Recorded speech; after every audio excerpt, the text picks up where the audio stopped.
Hi.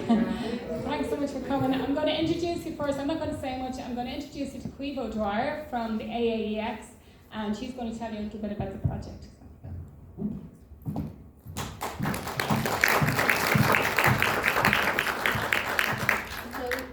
Welcome everybody to our launch of Awash with Colour. You're all very welcome. Thank you, Dara, for the introduction. So it's great to see some familiar faces, lots of familiar faces from Zoom, but meeting together for the, in person, which is great. So a little bit about the background of this project, that we started during lockdown, and it probably wouldn't have been possible for all of us to get together physically. We're spread out across a few different countries, and we also have a member over in the United States. So we were able to all meet on Zoom and discuss what we wanted to do with this project, and that's how it all began. It was all about coming together, a meeting of two different groups, visual artists, writers and poets and songwriters, and then exchanging work, and that's where it all started. So we're all delighted to be here at this stage, which is the work has all built up to this point, and now there's going to be the live performance tonight, which we're all really looking forward to. So I think I'm just say a few thank yous, and then I'll hand you back over then to the performers. So it's been a really wonderful experience working with Dara McGowan, and she has a lot more experience than me in this kind of production, so she really took me under her wing, and Julie has been wonderful as well. So the three of us met many times on Zoom, and then we got to meet physically after lockdown was lifted. So it's been a really, really interesting journey, and thanks to everybody that participated, all the writers and artists, and I think everybody feels very happy to be involved. I know that it was quite an uplifting thing to do at a time when we were all cut off from our normal routines, and we were all in little bubbles, and literally couldn't go further than 2 kilometers. So it was really nice to be part of something that was bigger than that. And as we went on, then the group of people involved grew, and we've had great support from Bernard, who is the head of AEX throughout the project. And then for tonight's performance, there's been a huge amount of organising from Andy Hogg and Sean O'Marchin to make this possible, to make this fabulous presentation possible. So you will see the artwork as performers are performing. So now it's just sit back and enjoy your evening, and that's it. Okay, hand you over to Dara. Thank you.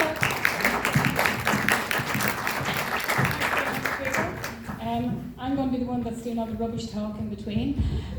So so we are changing mics between each people just because of COVID, so you just bear with us and you have to listen to me rabbit on, so if you don't mind that. So I'm Dara McGowan from Moppasogs, Monaghan Poets and Songwriters.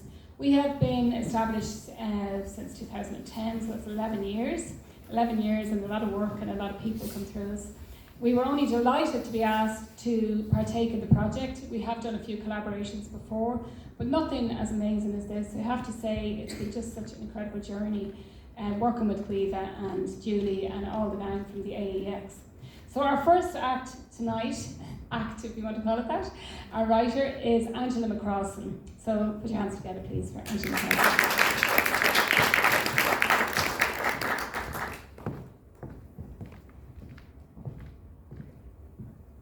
Hi, so this poem was inspired by a piece of art behind me by Sinead McCourt. And it's entitled, You're On. The stage is set, holding memory of all who tread these boards. Drapes hang suspended, backdropping yesterday's recital for tomorrow's still to come. An eerie stillness can be heard, a pin drop, awe in the waiting.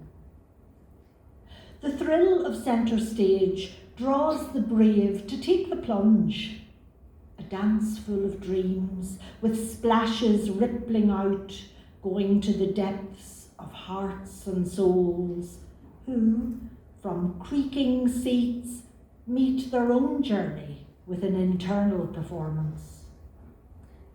Here, container of the stars and moon, life's performance full of grace, keen to catch the last word as epilogue unfolds.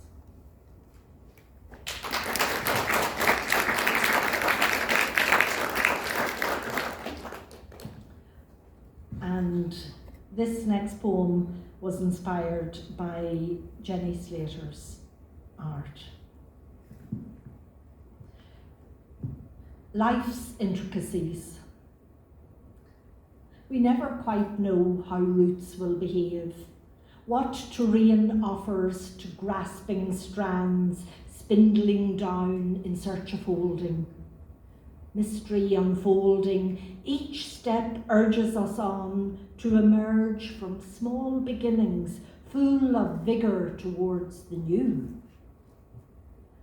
To go forward, there's a certain going back, bringing all from being held on to doing the holding. Nature in man and sapling alike, earth's dance leading the way.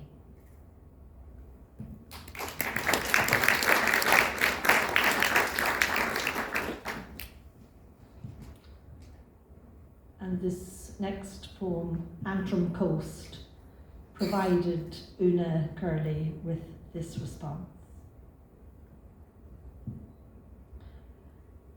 There are little Ben Bulbins in this landscape too. Behind me, the ba of mother calls her own close. Below, strong youthful bones oar in rhythm for heightened pleasure across rippling pools. A cacophony of movement with hypnotic effect. Nearby, daisies pop their heads, ready to expand as sunshine promises a peak. Above, birds have their view too, an overview swift and wide as they gather momentum, then change direction in one swift swoop. A comical bee does its own thing. His line is more direct, gets right to the point. And what do you know? A heron glides down, lands camouflaged among the rocks and rocking sea. She ducks, then stretches her neck, aerobic workout, while gulls, it seems, are knocked off their perch as this queen of fishers struts her stuff. She's solitary too, doing it her own way.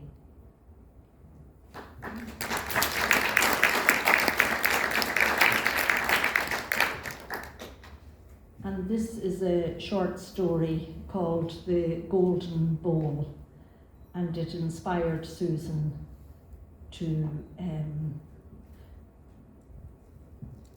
produce this work of art. Once upon a time there was a woodcutter.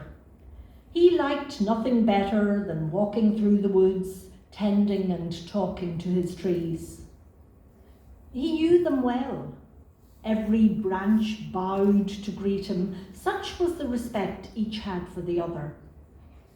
As he would approach, resting birds chirped with delight and flew to lower branches to have a cheeky chat.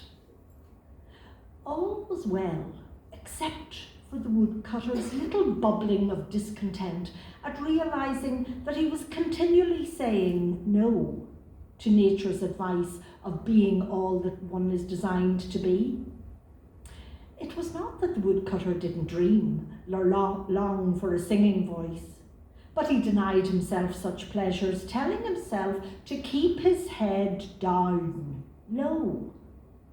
And so he laboured away quietly, feeling a fair enough level of satisfaction. The woodcutter's wife, she too busied herself day to day, merrily going about doing this and that, and feeling generally content at what life had in store. After all, she could try her hand at most things, domestic and not. Up to this point, she hadn't even considered sounding her own voice. Oh, God forbid. It was a case of looking on while others dared to live. In a way, letting sleeping dogs lie in this neck of the woods. But every now and then, pots would rattle, smoke would puff out of the most peculiar places. Curiosity bubbled, as if to remind her of those hidden talents lying dormant within. Now, what was she to do? Remain stuck forever, or find a way through? As night drew in, strange rumblings could be heard around the hearth. Oh, if only! Oh, I couldn't! I wouldn't be able! Laments making their way up the chimney pot at yet another close of day. Now we all know the result. This soup of regret thickens to stew, which tends to be tedious after a day or two. As if by magic, these mumblings and rumblings flew and blew their way deep into the forest, creating quite a stir among the elders. For they knew that this loss of lived life would drain the very sap from their own outreached extremities. And so leaning in, with Perky Robin presiding, all knew the time had come for action. Rabbits came out of their burrows, dragonflies hovered to hear the commotion. A colony of ants were alerted, and instinctively they too knew exactly what to do. Quickly, all formed rank, marched forward, took their place, and made their recommendation without hesitation. You must gift the woodcutter and his wife 3 slats from the walnut tree. They must be planed smooth and left supple, ready for shaping. Well, without delay, the beavering got underway, and shavings began to drop like ringlets on the forest floor, until 3 golden beams stood strong, glistening in the morning sun. Overhead, some birds, unaccustomed to burning midnight oil, announced an early dawn chorus in recognition of their achievement. Back at the woodcutter's cottage, the couple wrapped up warm, ready to meet a bright new morn. Each had their chores. They knew the way well. But what surprise them their green ivied door on seeing a mysterious path open before. Their calling was clear. They stepped out so gingerly with both courage and fear. Right there before them lay 3 slats of wood, a gift from the forest, giving back to those who loved them dearly.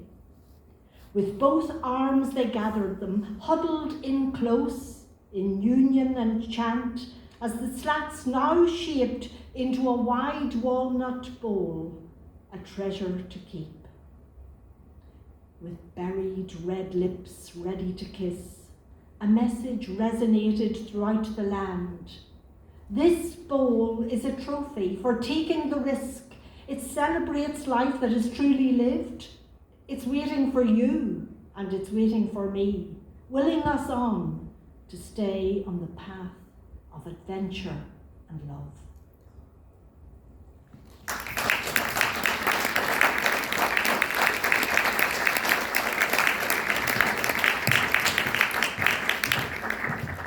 Thank you, Angela. First up was always the hard one, so well done, Angela. You might notice that we have different pictures coming up here. We have the ones that are corresponding to the performance, but we also, in between each act, we're putting up pictures for the corresponding ones to our artists that aren't here to perform, if you know what I mean. So, for instance, this is Des Murphy was up with, I think it was Jean Marshall. So so you'll notice that as they're coming up, we'll still be churning the pictures just so you can get a look at them on the big screen. So our next act, as you can see, is Andy Hogg. Andy, I'm used to performing with Andy myself normally, so this was very different for the two of us, doing something separate in the same project. And I think he's nearly ready. You nearly ready? No, another minute. I'll keep waffling. So yeah, Andy has a poem and a song, and this is the way it was working. That when it started the project, all of the artists received, I suppose, a whole folder full of writing pieces, and then we received a whole folder full of pictures, and they were all just randomly given out. There was no kind of rhyme or reason what way we did it. It was literally just like dealing cards, whoever got what, got it. So it meant that you really had kind of a whole blind way of looking at the inspiration. But Andy's going to start now, are you? Okay, I'll do it. Thank you. This poem is a response to Susan Farrelly's painting, The Red Coat. The Red Coat. Once I had been worn with pride in moments of delight, but time moves on and I became an object out of sight.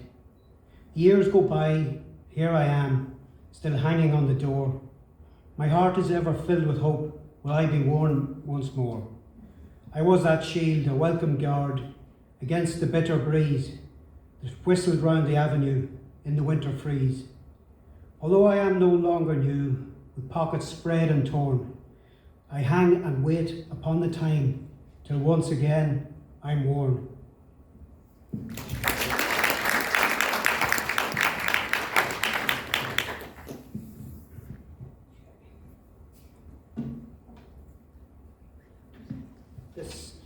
This song inspired Sinead McCourt's art. It's called So Many Things.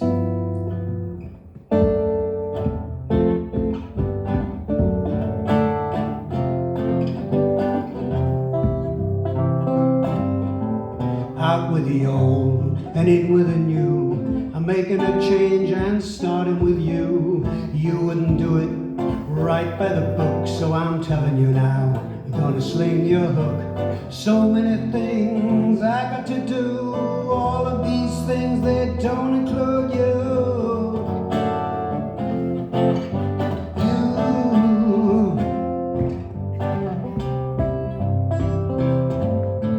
Just one chance I got to take.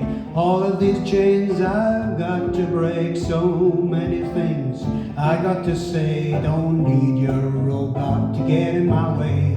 So many things I've got to do. All of these things, they don't include you.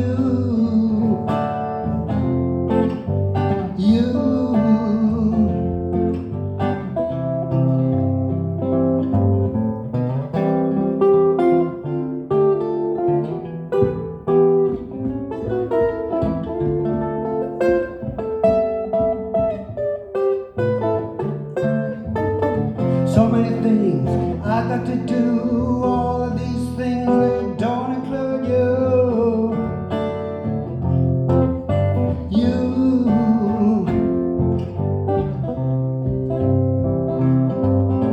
So many things I got to feel. Now is the time, it's the time to heal. No, I've got chance, I've taken flight, so I know how I'm gonna win the fight. So many things I got to do. All of these things, they don't include you.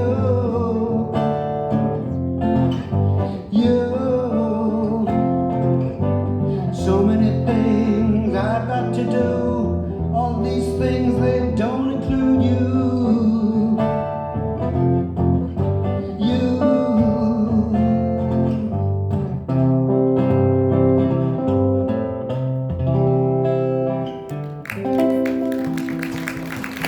Thank you. Thanks, Sandy. So our next act is Rosanna Miles, and before she comes up, I'll just tell you that you are allowed to go out and get a drink if you want and come back in. Don't be feeling like you're stuck in your seat and you can't move. You're definitely allowed to go out and get a drink if you want to bring it back in. Right, there's a big mass exodus. Not all at one time, please. Yeah, so, but I forgot to say that. So, yeah, I think Rosanna's ready. Oh, she's quick. She's quick. Yeah. This first poem that I've written is Left Behind, and it inspired Kiva to, no, that's a different one. Shall we start with that one? No, that's the Mother Forever. I'll start with it anyway. This poem is dedicated to all the mothers in Ireland and all over the world who had babies taken away from them. I was guilty of being a mother, the biggest sin of the day. I wasn't married or loved, so I had to give my baby away.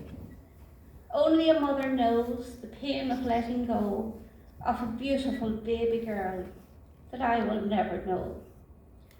I'll never get to say, I love you, my precious one, or kiss you good night when the day is done. Every time I see a little face, I'll wonder, is that you? Did you have golden hair and eyes of starlight blue? I'll never see her smile or watch her grow and play, or dress her up or comb her hair, or buy her toys or books to read, or run through the fields on a summer's day. All these joys have been taken away. My life is worthless now, days I cannot stand the pain. If I had to live it over, would it turn out the same again? My baby gone, I know not where. I am a prisoner without parole, a life sentence, a broken soul. I just want to run out the door and find you and hold you forevermore. But every day I cry my tears in vain because I'll never see my baby again. Thank you. I've got to tell you the picture is by Marianne Clementine. Now this next one is Left Behind, and it inspired Kiva O'Dwyer to paint this beautiful picture. I've worked here 40 years or more. You'd be amazed at what comes through that door. Lost and found, they call the little space of mine. Come in, have a look. You'll never know what treasures you'll find among all the stuff that's been left behind. Over in the corner there, past the 3-legged table and the 2-legged chair, past the 100 umbrellas and the 40 teddy bears, and the stacks of hats on the rack, and the coats and the gloves, and the odd shoe too, and the toy zebra from Dublin Zoo. Over there, hanging on the wall, that's my prized possession of them all. This picture, it captures my heart. Is it a famous work of art? The way her eyes follow you around, and that smile, or is it a frown? I feel she's watching me wherever I go. She's the most mysterious lady that I know. Who was her owner? I'd love to know. Do they not miss her, or was she let go? Perhaps she could see their souls, and they got a fright, and that's why they left her on the bus last Friday night. Thank you.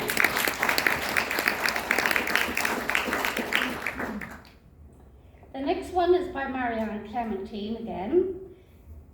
It's called Beauty Disappears. Tears fall from my eyes, I cry and cry again.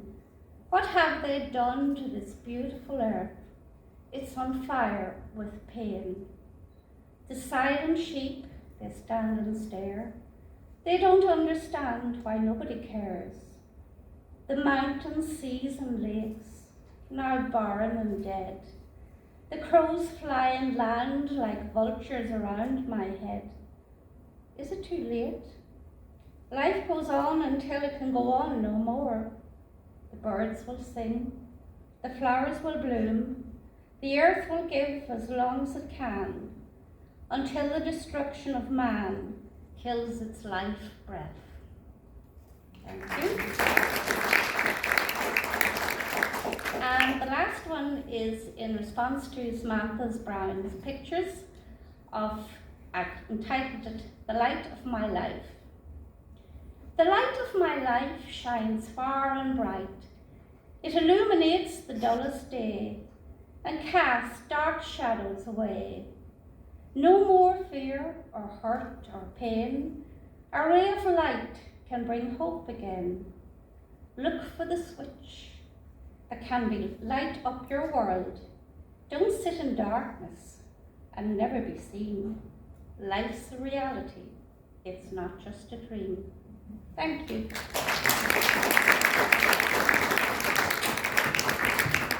Thanks, Rosanna. You might be wondering why sometimes we have two pieces from the performers and sometimes 4. And the reason for that is because we had 17 members of Mappasaug's Monaghan Poets and Songwriters group, but we had 21 members of the AAEX, which meant it was a little bit of a shortfall. So some people were good enough to come and do 4 pieces instead of 2. So basically they would have got 2 pictures that they would have had to respond to, and they would have had to give 2 pieces of written work as opposed to 1. So that's why you see there Angela and Rosanna there had 4. That's because I knew they'd come up with the goods very quickly. they're top of the class. Now, so next we have Enda Brennan. He has 2 pieces to perform. There, yep, okay, there you go.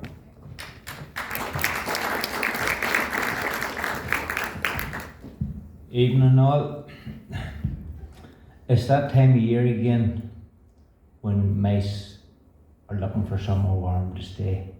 So this poem was inspired by a mouse that came into our house, and Petra did that painting to mouse getting over the bother. So it's called Borderline Mouse.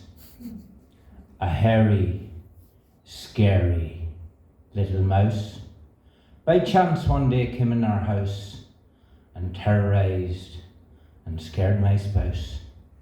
By spouse I mean my missus. She ordered me to set a trap to try and catch the little chap. I did the job. I heard the snap. Then she gave me hugs and kisses. I carried him out to the big red bin, lifted the lid and flung him in. The mouse, he took it on the chin, you know he didn't feel a thing, fulfilling my wife's wishes. But you cannot blame the little buck. The door was open, he chanced his luck. Now he isn't worth it, damn his neck is broke. His short wee life is over. But you can't blame me, you could blame the wife. She would have cut off his head with a carving knife. Did you ever see such a sight in your life? Well, that's a different story. But that wee dead mouse, he had a mate who may have witnessed his poor friend's fate. And this wee mouse didn't take the bait, and mice are a thing me wife just hate. This wee mouse was smarter. The next morning I was lying in bed when I heard the roar. Get up, there's a mouse running around the kitchen floor. Well, she was up on the sofa and she cursed and swore.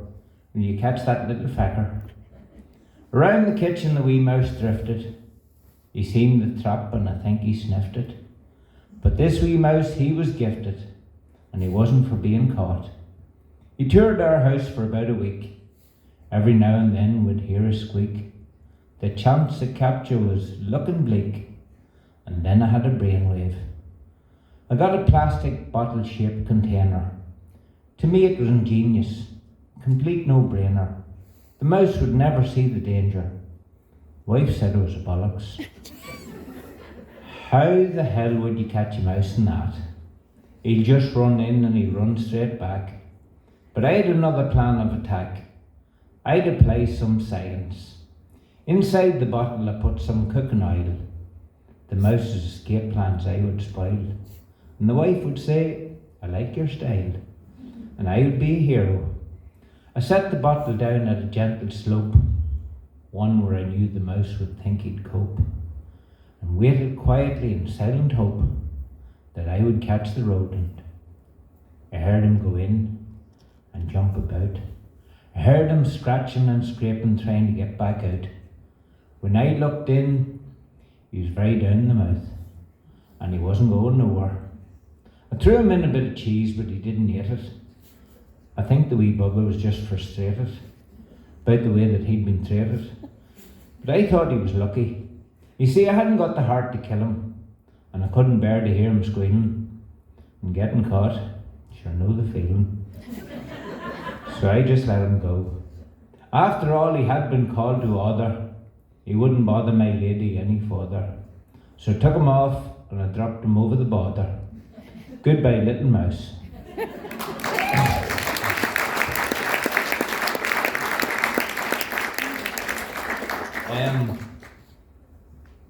I wrote this other one for Bernard called, yeah, that there. To me it looked like a towel or a blanket or something that was lying on the beach, but it was canvas. But I only started learning it yesterday, so I don't know if I know it or not, but we'll give it a go. It's called Abandoned. Is this my final resting place? Abandoned in a barren space. I'd be gone tomorrow without a trace. I guess life, it can be cruel. Oh, will someone come and pick me up? Realise I'd been forgot? Or carry on without a thought of the part I played for them? Just lying here on stony ground, the silence makes a lovely sound. Nature's beauty all around. This is not where I belong. Hold on. It may be hard to appreciate how I got into this sad state. And we're missing again. We need notes. And the notes are coming. Maybe not.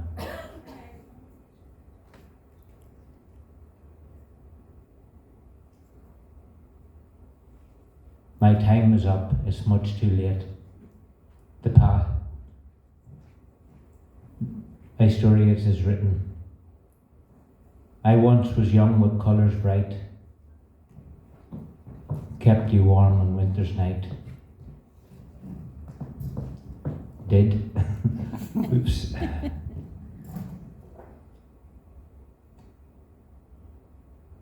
Snuggled up till morning light came shining through your window. I remember how you wrapped me around your waist while changing in a crowded place. The salty sea I get to taste, and that for me was heaven. I know that wasn't heaven for you, but thanks.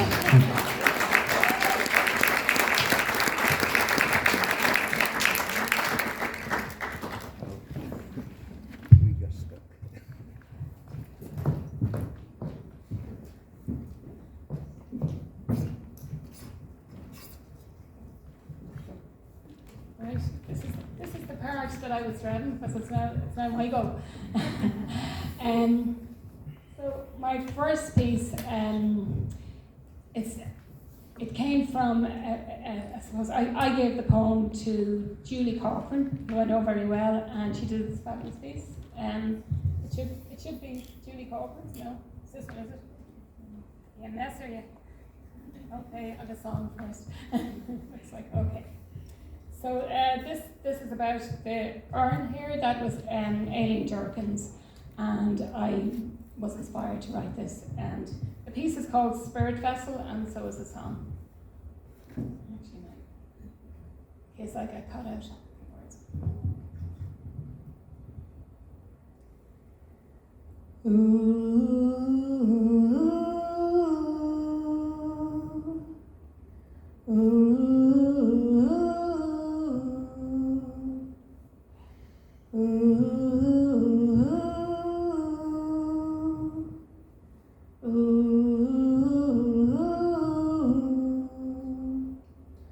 I feel your spirit move with lazy sways within me.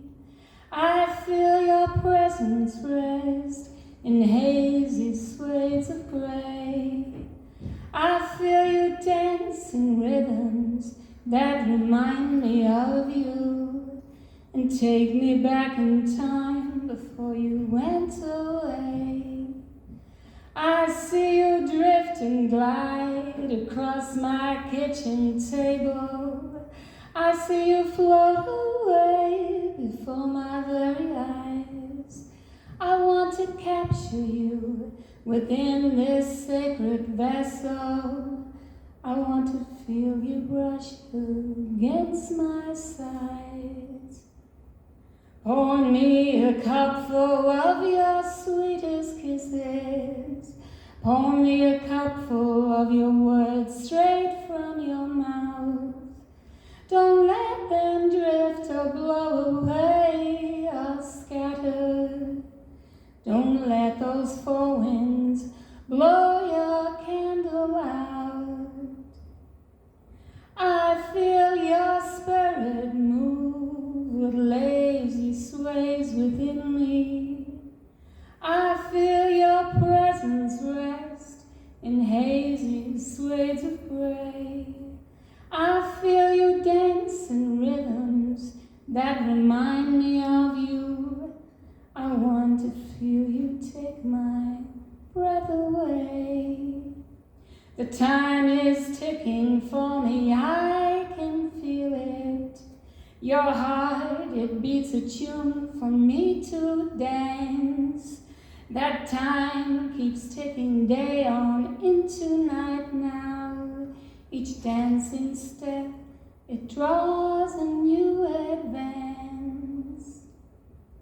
I feel your spirit move. I feel your spirit move. I feel your spirit move. I feel your spirit move. Thank you.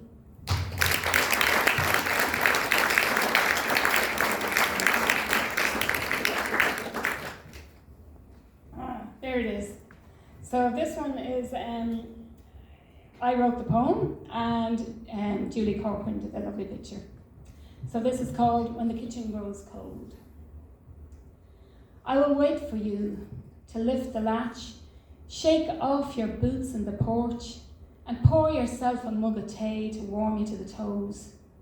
And as always, we shall dissect the day, the goings on, stories heard and stories told, then gather ourselves for the lather when the kitchen grows cold.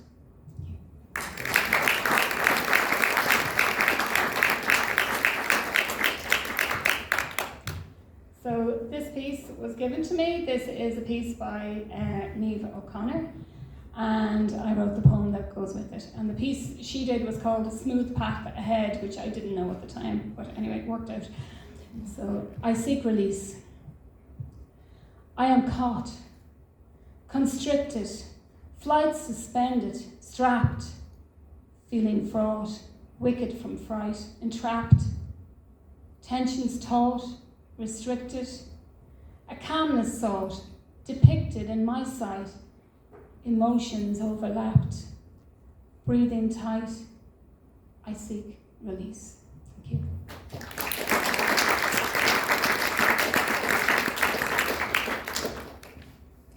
So for the last one, I'm going to have Andy accompany me. This was a song that Geraldine Martin got, and she's here tonight, so it's great to see that. And this is a beautiful picture she did. Yeah, okay, so this is called Sparks.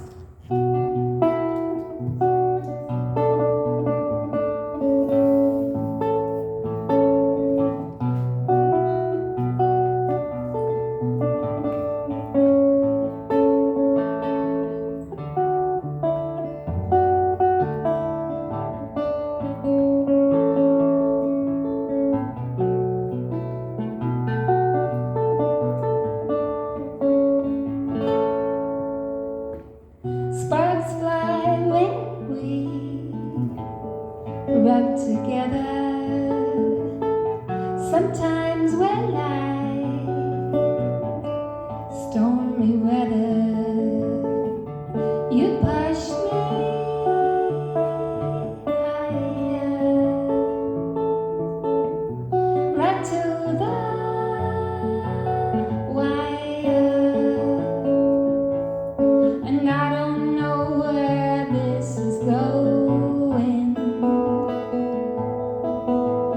We keep fighting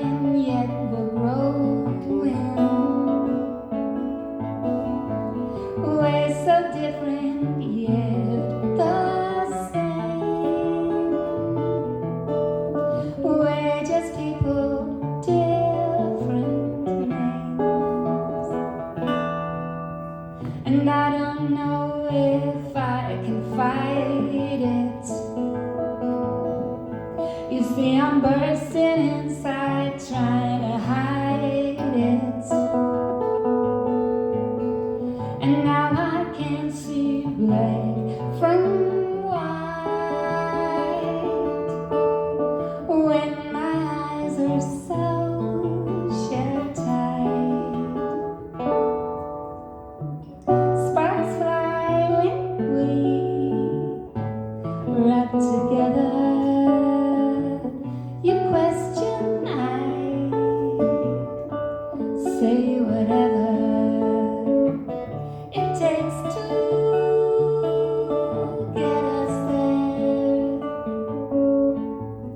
Everywhere and nowhere.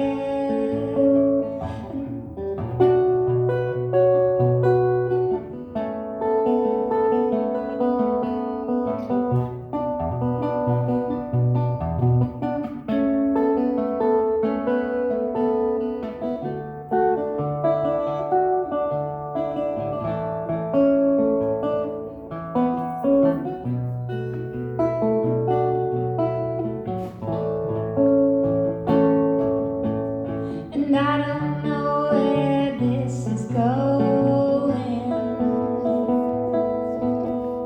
We keep fighting, but there's no knowing. And now I can see black from white when I step into the light. And then I look at you and I see me somewhere where I want to be. You know it's somewhere where I once have been. Where does future end and past begin? Sparks fly when we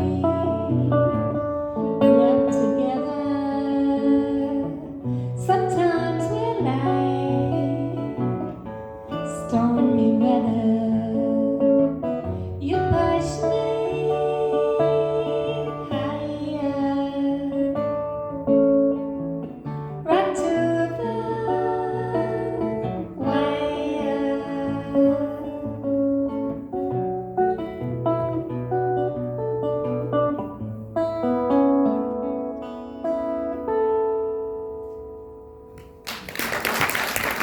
Thanks to Andy there. Take the microphone back here.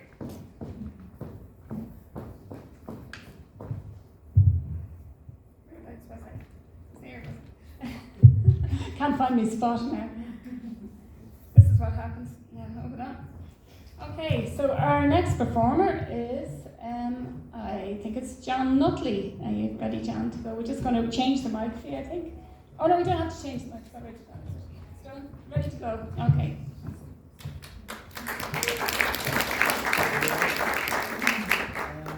This lovely piece of artwork here behind me was inspired by this poem called Fatal Attraction. It flickered gently as it fought away the darkness, pushing it from one side of the room to the other.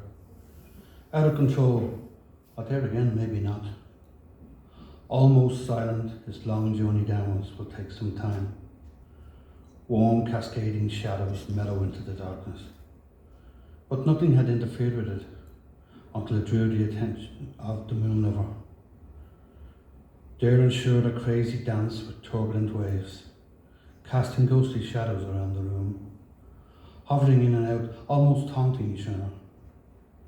Just like the tango, they danced away deep into the small hours without a care in the world. Until the final dance, then love turned to reality and the honeymoon was over. Not till then did he realise, to his peril, the closeness of his relationship. Ashes to ashes as he became dust. The candle burnt out slowly just as daylight cracked the skyline. The false moon was there no more. He'd fallen victim to its warm tender beauty on a cold autumn night. just as he has succumbed to the flame has succumbed to itself.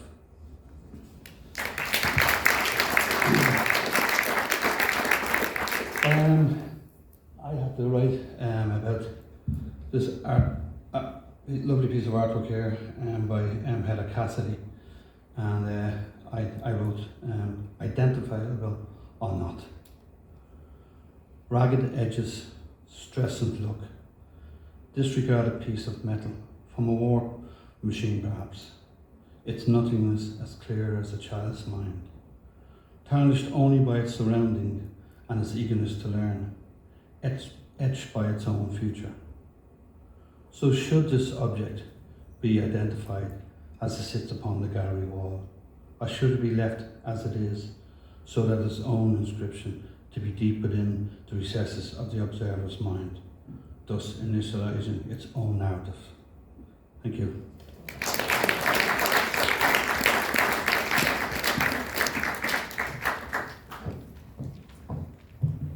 I think Sean is nearly ready to go himself. Sean has been doing all the background stuff here for us and all the techie stuff, and put together the lovely slideshow as well. So it's great to have such talent.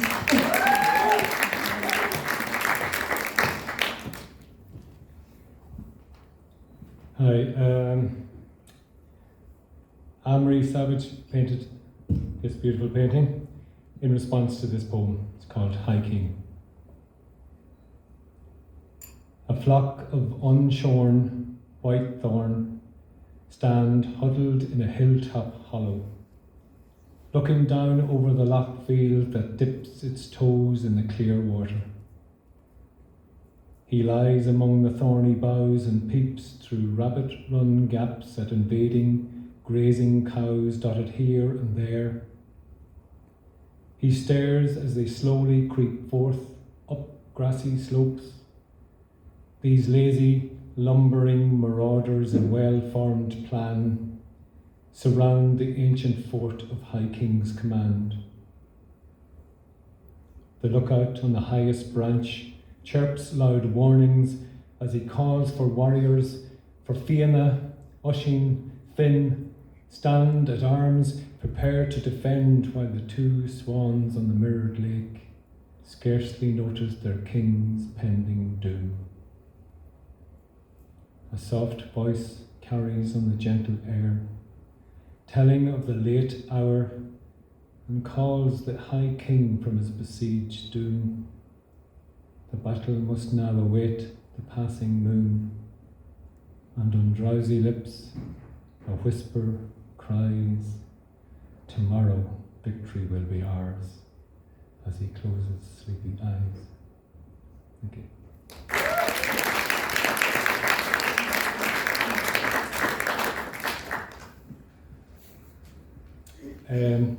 This painting, called Space to Shape by Claire McIntyre, was the inspiration for this poem.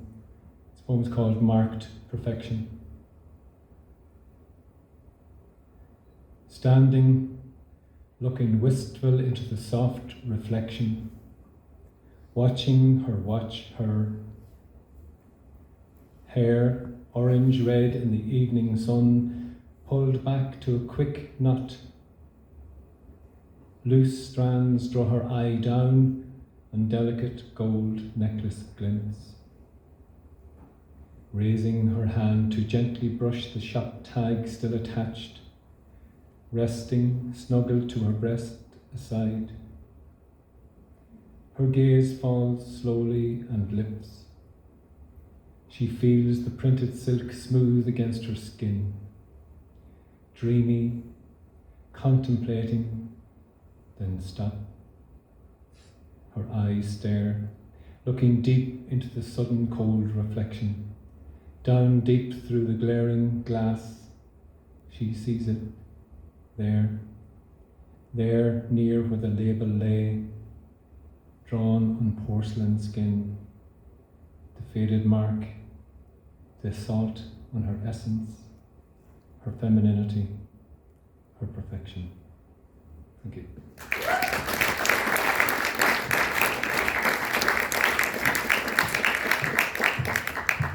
Sean. And just to say, as I was saying, Sean did all the backdrops here. And we had great help from our different members. And just thank Andy again, who did our SoundCloud. If you didn't notice outside, there is a little QR code at the end of all the writing. If you have a scanner on your phone, you can scan it and bring your little earplugs in, and you can listen to us basically singing and saying poems. But it's nice to actually be able to look at it and look at the picture at the same time, like you are doing here as well. So our next artist is Miffy Hode, and she, I think, has 4 pieces.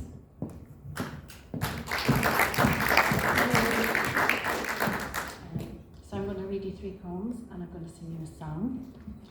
And this first one is called Midnight, and it inspired a piece of work by Catherine McCord. Yep. Cats call in eerie tones, seeking mates in piles of rubble. Seagulls taunt each other, squabbling over offal. The humming of the boats as donkey engines assist the drunk, gently lighting the way to bunk. The couple who met at the dance, taking the chance. The only care taken is to wake before light, but enjoy the night, lying in bliss as the tide slaps the bows and nobody knows they're there.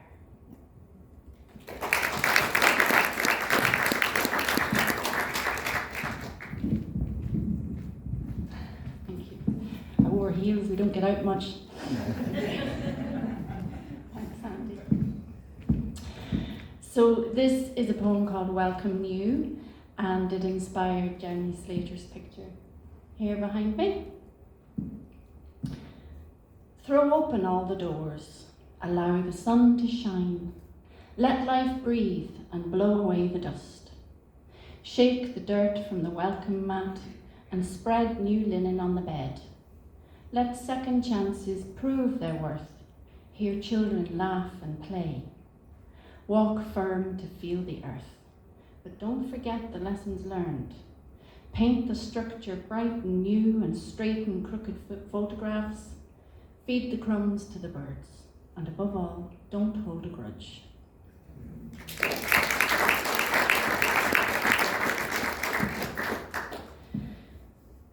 So this is my response to Caoimhe O'Dwyer's beautiful painting, The Eludes, and it's called Between the Islands. Soft, slow, silent, you slip between the islands. Time, tide, tumult, you are torn between the islands. Broken, beaten, bereaved, you are banished between the islands.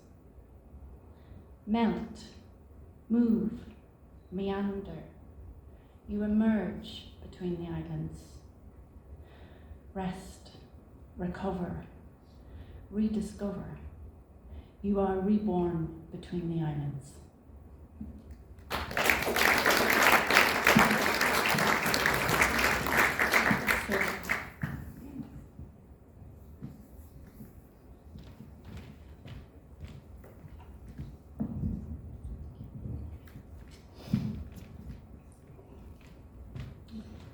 So I'm hoping my voice will be all right to sing, but we'll give it a lash and see how we go. I've had the flu and I'm all over it now. It wasn't COVID or any of that stuff. You'd be nearly afraid to say you're not well, wouldn't you? So here we go. This is the nerves now, folks.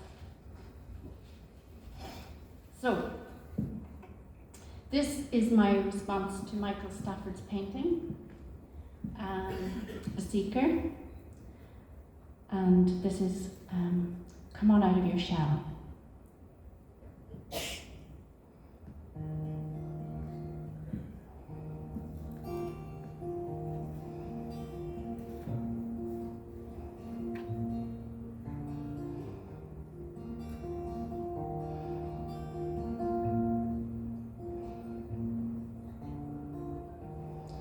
Do you think of me when I think of you?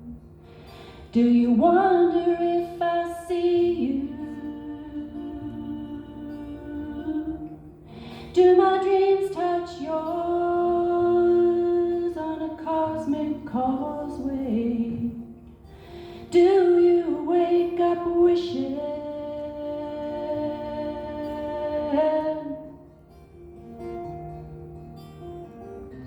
If I only knew that there was a you,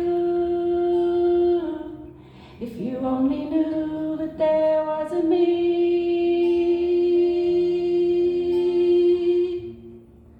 The universe is calling me. Come on out of your shell. The universe is calling you. Come on out of your shell. Come on out of your shell.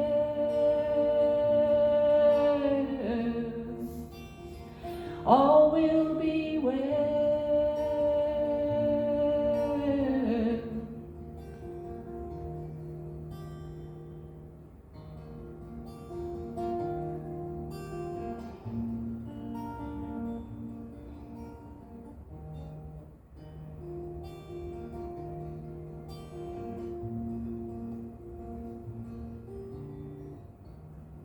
Do you think of me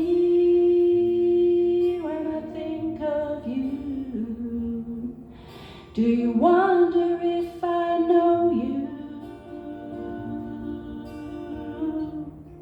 Do my dreams touch yours on a cosmic causeway?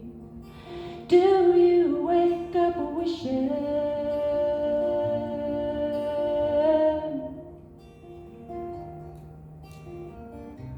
If I only knew that there was a you, if you only knew that there was a me,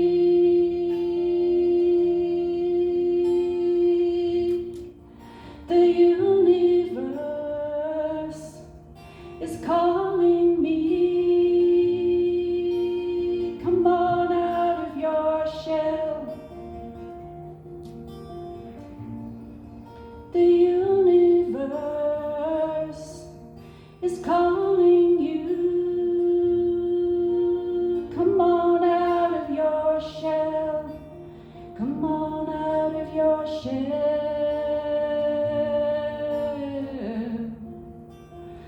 All will be well.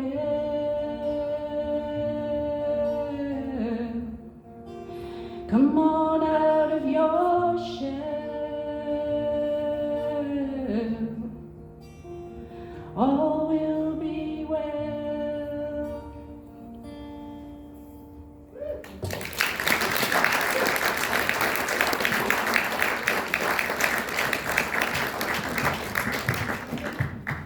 We've a little bit of a treat now where we have Enda Riley coming in from Detroit. Can you see us, Enda? Hello. How are you? So, this was an amazing event to be involved with, our project, and I was delighted, like everyone else, with all the Zoom, and it's good to be coming through Zoom again, but Zoom kind of helped bring all this together as well. And this first song I have was a song that I had written to kind of keep myself going during low times. And Bernard Gall, he used the inspiration from this to make a lino print, and so this is called "Keep a Trickle Flowing." Keep a trickle flowing when your river is in drought, and keep the spark glowing when the flames have all gone out, and sing your song low when the crowd have all gone home, for tomorrow everyone will sing along. Your river will be raging, your flames will light the night, your eagle will be soaring bright. You'll sing a song of freedom, you'll find a tribe you believe in, you'll prepare and share a feast with everyone. For this same river that flows before me flows for the whole human family.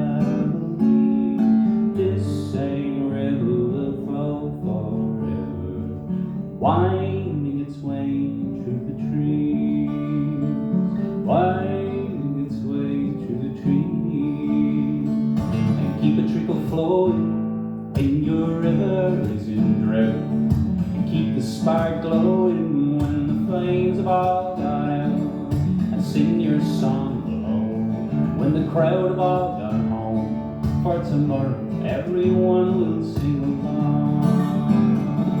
Your river will be raging, your flames will light the night, your eagle will be soaring bright.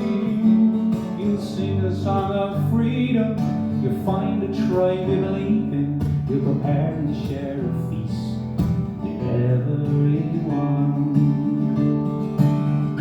For this same fire that burns before me glows for the whole human family.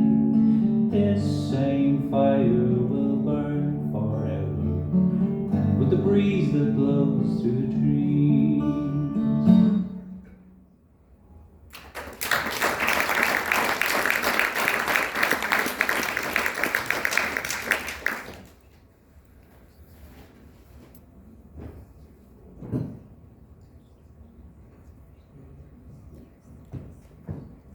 Don't know if we've lost him, but he might come back. After Enda is Keep a finished. spark Oh, here he is. glowing, keep a trickle flowing, keep a spark glowing, keep a trickle flowing, keep a spark glowing.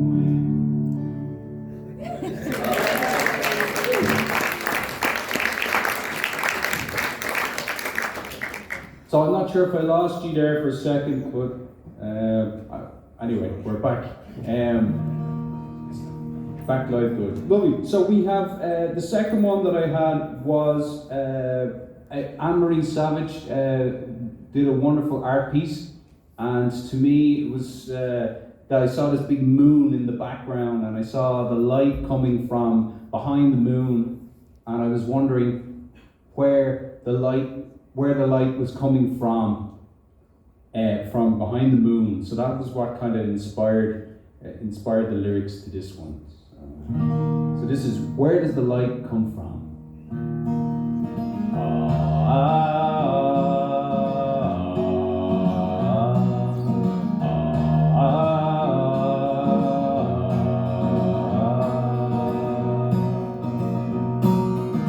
Where does the light come from the other side of that moon? Where does the light come from the other side of that moon? Where does the light come from the other side of that moon? Where does the light come from the other side of that moon? Behind a curtain of silk and marine, a backlight to show you who you are, a backlight, a silhouette, reverse radar. Where does the light come from the other side of that moon? Where does the light come from the other side of that moon? Where does the light come from the other side of that moon? Where does the light come from the other side of that moon?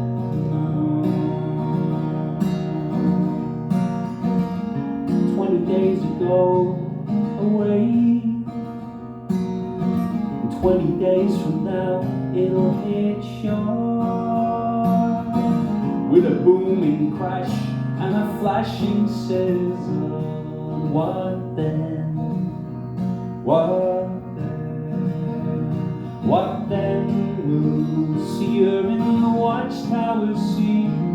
Another crashing wave, culminations, endings, glorious endings, illuminations. Where does the light come from the other side of that moon? Where does the light come from the other side of that moon? Where does the light come from the other side of that moon? Where does the light come from the other side of moon.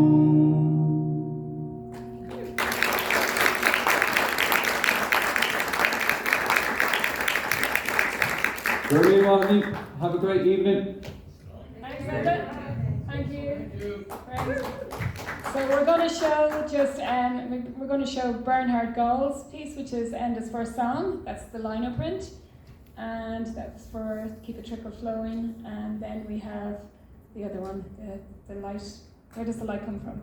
So that's Enda. Isn't it great, the technology, what you can do? I mean, really, lads, you know. So just to explain, Enda is probably our only kind of honorary member of Moppasogs, because he helped us produce our first album, which was in 2010, and he was employed to do that and help us, but he's connected with us ever since. And it's great. He's in Detroit at the moment for the last few years, so it's brilliant that he came in and got involved with the project. So our next person up is Kieran Redmond, and yeah, you ready to go, Kieran? Okay, there you go.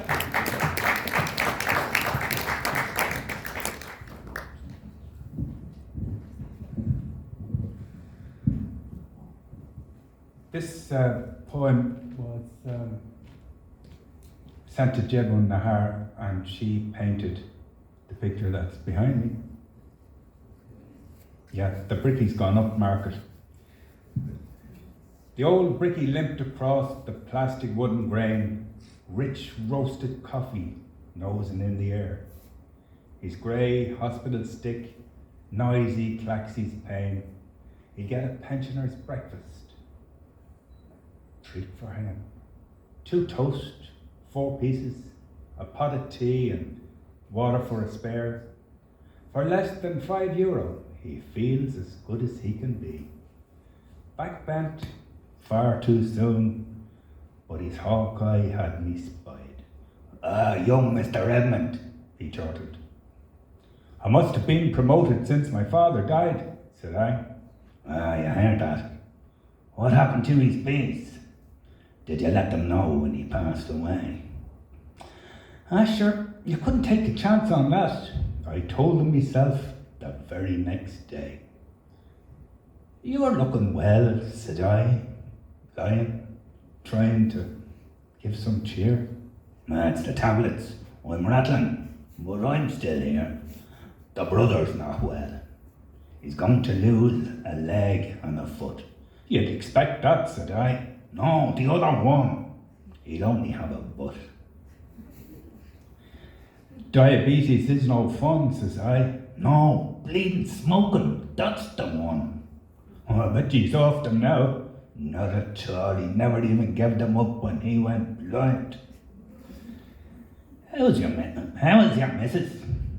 Grand in the home, well settled, they're very kind. How's yours?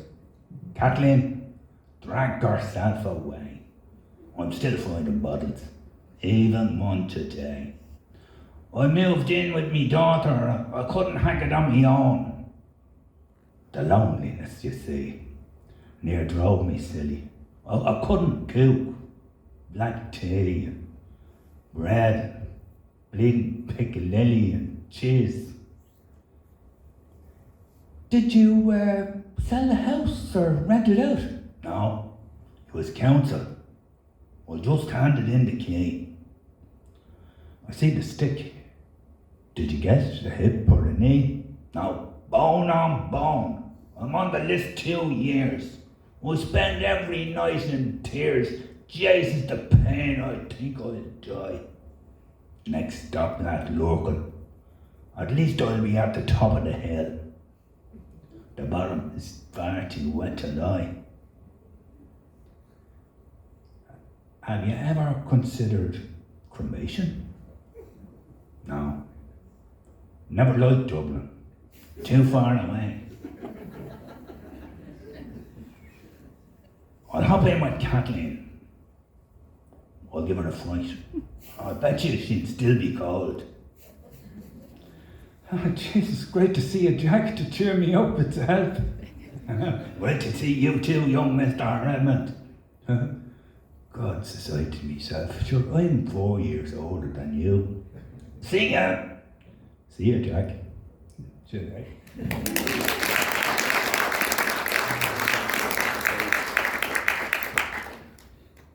This one is called Nuka. A nuka is the Bengali for a boat, and there's another word in it, hilsa, which is a sort of the fish that they catch in the bay. And this is in response to that beautiful painting there, the two nukas. In happy exile, safe and secure, warm, loved in a verdant isle, my soul fishes with my father. Our nuka nudges the neap's eager ebb, home with the tide. My heart pains we cannot share hilsa or embraces.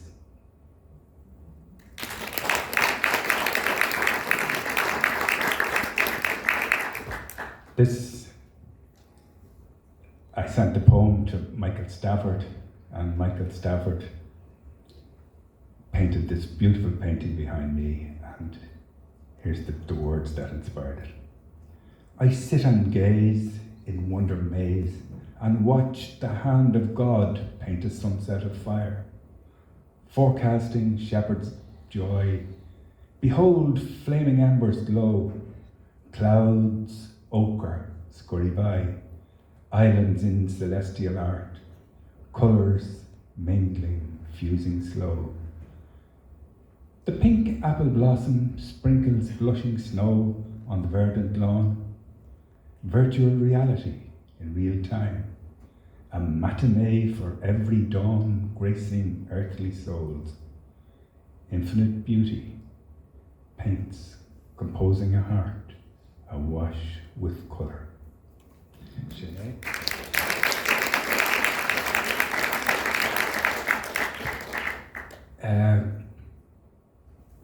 Petra Bertison sent me this one, and it's actually a beautiful painting that really doesn't do it justice.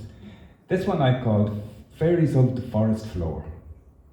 The wee boat in chronic demise contains for us one last surprise. It's a microcosm, an amphitheatre, the lake shore framed with a macro view, a magical place of love and laughter. In the evening when the sunbeams dapple, sylvan fairies flutter light on lattice wings. Under the gunnels elves link arms, hypnotized as music charms. Goblins stand on Twarton tolls, keeping watch for nasty trolls. A Gaelgore leprechaun with a pot of gold dances hornpipes jigs like sailors old. In the morn a blackbird in tuxedo, a yellow beak and dowdy wife, picks through the forest litter, tweaks, rakes and beaks it tidy, ready for the next performance. Gormaglyph.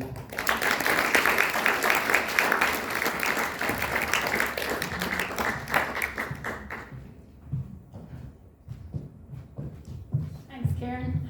So we're down to our last act. And our final act is, here you can see it dancing in from the wings. So yeah, just to let you know as well, if you don't already know, we have a really super website that Julie Corcoran put together. Julie's from AEX, so it's an amazing website. And also the lovely logo that we have came from Julie as well, so she's in the background constantly doing this amazing work.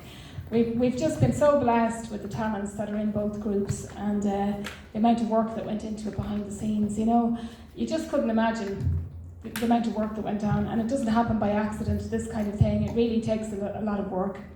Just a quick thanks before Sean gets on is to Dundalk FM, because if you didn't know, they actually gave us a slot every week since about September. We have been on, and all of those radio interviews are on the website if you want to hear them. It kind of gives more of an insight. If there's one of the pictures that you're particularly wondering about, maybe have a look at the interviews, and maybe that person was interviewed that did the picture or wrote the piece. So yeah, and you can kind of get the whole backstory if you like. So are you ready, Sean? It was in tune when I bought it. Boom. Yep. Here we go. Ready to rock and roll. And now I'm going to reveal I'm Zorro.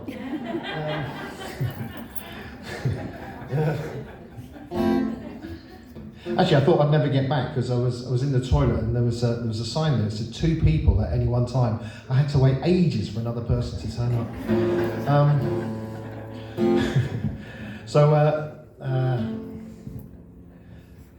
I sent a song in. There's a song called "Done of Mine," which is my adopted home, and in response, in terms of the lyrics, it's a kind of well, you hear them actually. Come to think of it.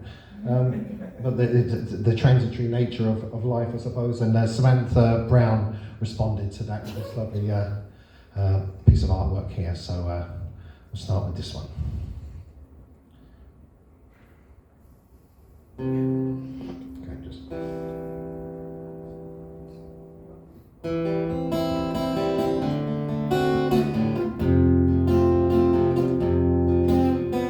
I like to walk in solitude around the winding roads of dawn of mine, and my own world of tiered regrets. I view the hills of dawn of mine.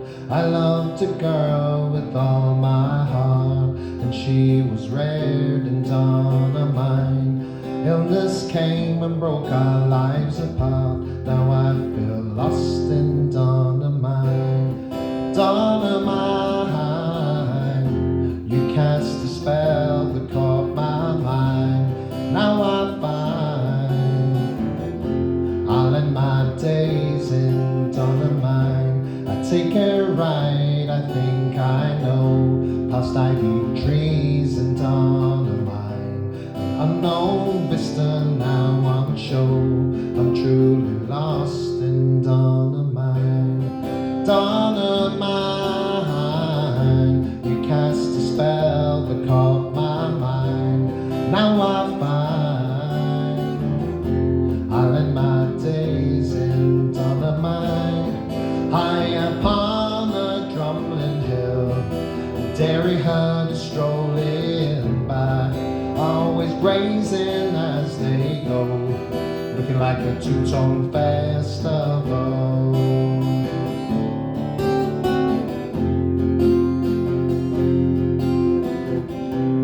Found a place, but I'm lost in time, meandering round dawn of mine. I contemplate what might have been, recalling walks with my love through dawn of mine. Dawn of mine, you cast a spell that caught my mind. Now I find I'll end my days in dawn of mine. Dawn of mine, you cast a spell that caught my mind. Now I find I'll end my days in dawn of mine. Thank you very much. So I responded to this art piece now, which was produced by Catherine McCourt Gillespie, and it was quite an abstract piece, so I didn't know what to make of it, but what it did do was generate some questions in my mind, which you'll hear in the song, and also a series of memories, which is how I constructed my response to it.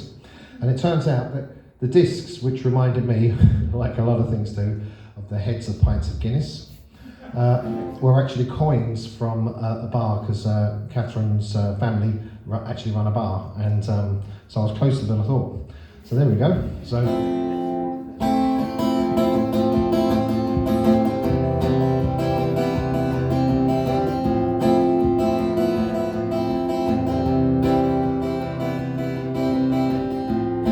I'm transported back a lifetime to the beach at Inch Island, staring at Loch Swillies, hues of turquoise, blue and brown. On the strand, two lovers walk and stand, searching hand in hand for stones to serve as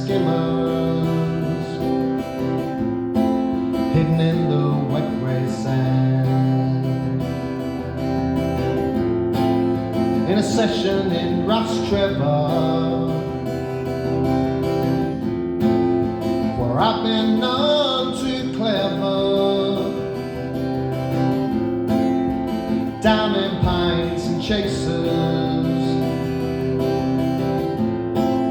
like prohibition's due. Mickey Duffy's on accordion, McKeown's playing banjo. From my bird's eye view, the pines sway as I sing Bobby Jew. Gazing at an image, what really do I see? A photographic likeness, or a deep subconscious plea, or a study in texture, color or geometry. Do I have the language to interpret what I see? Boom. Meanwhile, back at the image, a memory change takes hold. The yellow's speaking to me.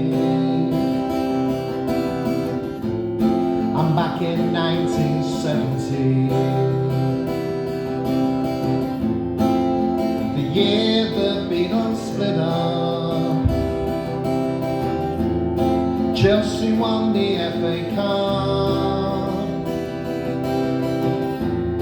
Trip to Wexford with Mum's parents. Reward for my first communion. So I'm standing on the quayside, my grandparents by my side, eating Yellow Man together, so happy couldn't cry. Well, that's my interpretation of the colors and the forms, kaleidoscope of memories, bittersweet like honeycomb. When I'm gazing at an image,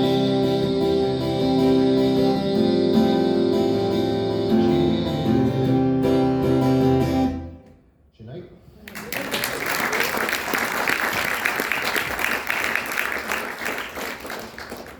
So I was asked to do a response to a second image, and this was an image. You can see a mushroom. It was growing up not through like fallen wood. It's machined wood, busted joints, chip paint. So it struck me as a metaphor. So I wrote this song. This is by the artist Una Curley, and so my response to that was kind of an ecological message. And I wrote a song called Germination. I saw a photograph today, mushroom emerging from the cold dark clay, thrusting through timber and decay, chip paint reflection of its former glory, starts to draw a metaphor, new one replacing the dying one before, the old one rotten to the core. Have we the time to heal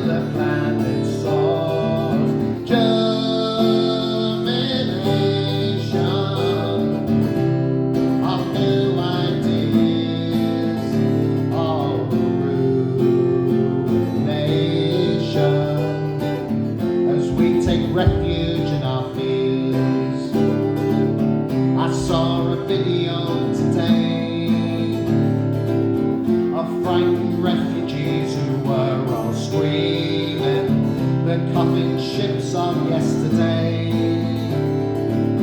Now proud coffin dingy song was sinking, people forced from the scorched earth homes, new scapegoats for old hatreds daily home. Resource was famine and drought, all consequences of our climate change and germination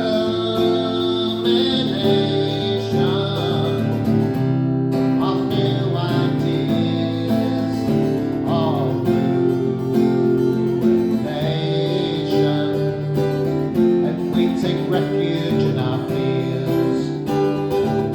So I wrote the world a song today, inspired by a shot of quiet precision.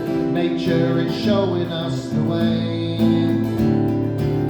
Cooperation or our mass extinction, to paraphrase the words of play. And for the tomorrow for our application, and would we heed it anyway? Our joints are broken and our paintwork's peeling. Germination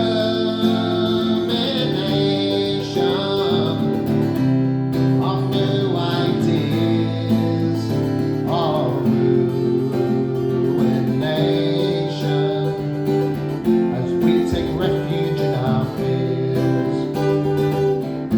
We take refuge in our fears.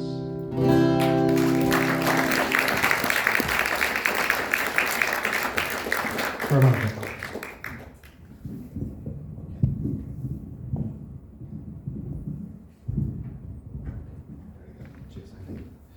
I knew I shouldn't have worn those heels.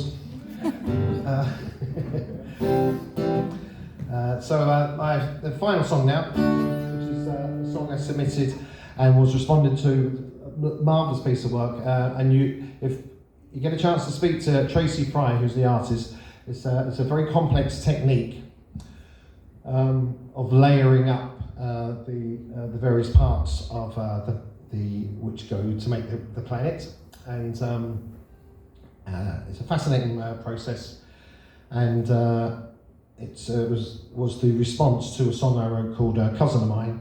These 4 songs are they may not be released next year, but they might escape. They're going to be on an album next year, and this will be the title track now, Cousin of Mine. And it's everybody in an Irish family has a relation who knows the breed and seed of everyone, and the person in my family was my father, and his favourite expression was, "See him, he's a cousin of yours." And so that gave me an inspiration for this song. Heading up the Bone Crunner in the car with me down through the hills of Inishowen, with the yellow winds a blowing. Speck of humanity, he spied down the road and began his story to unfold. Says, "I know, Dad, what you gonna say?" Well, you seem to say it several times a day to your father or your mother, in one way or another. Well, your one is related, that's a cousin some way. He says, "Now what do you mean? Hey, what do you know? I didn't even get to show." We never discussed and we never debated how to us your one is related. See him, he's a cousin of mine. See her, she's a cousin of mine. See them, they're all cousins of mine. They're all cousins of mine. You can clap along if you want. See him, he's a cousin of mine. See her, she's a cousin of mine. See them, they're all cousins of mine. They're all cousins of mine.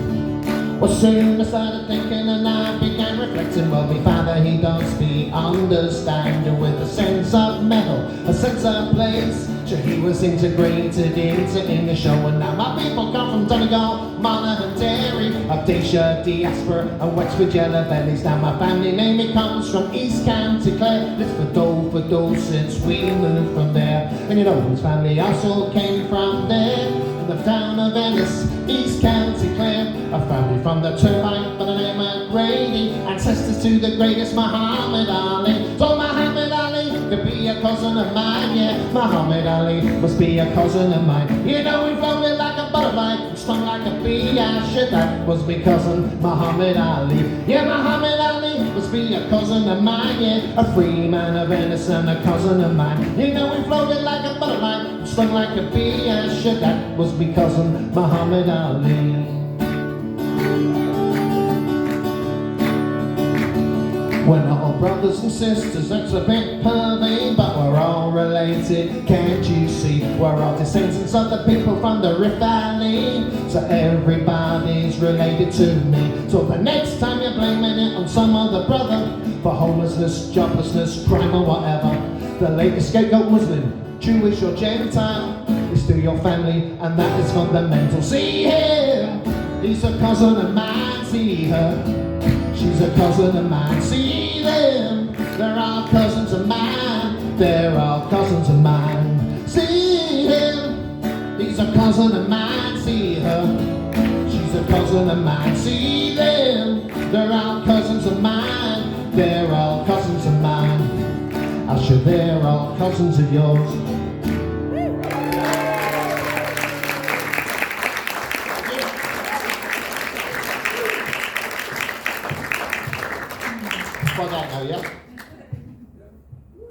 Thanks, Sean.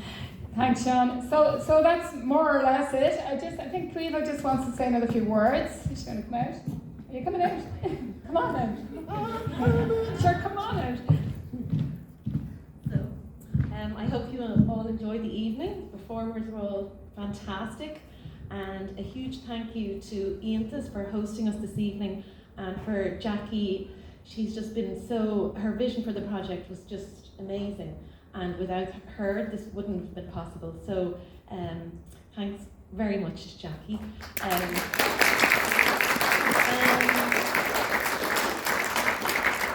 Just to let everybody know that the exhibition will be running until the 12th of January. So please tell all your family and friends to come along with their earphones, plug it into their phone, and they can scan as they're going around the exhibition and listen to everybody's work. So just thanks to everybody for coming out tonight, and well done to everybody. Just to add to that, just in case we forget anybody, I made notes while I was at the side. Loud Culture Night Fund, they gave us some funding for on Culture Night in St. Helena's Park in Dundalk, which kind of set us up. That was our first meeting. So thanks to them, thanks to Monaghan Arts Office who gave us a little handout as well with a bit of funding for putting up the exhibition. Dundalk FM I've mentioned, and all the Dundalk and Monaghan newspapers, they've been amazing, the coverage we got. Thanks to AEX, woohoo, give them a round of applause. And particularly for inviting Mopasag, so they didn't go with anyone else, you know, so thanks to Julie for the connection. Thanks to the hanging crew, I say that in a nice way, to put out the exhibition.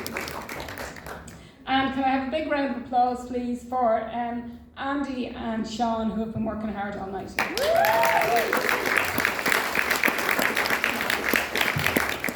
And I think that's it. It's probably time to go home. Thanks a million.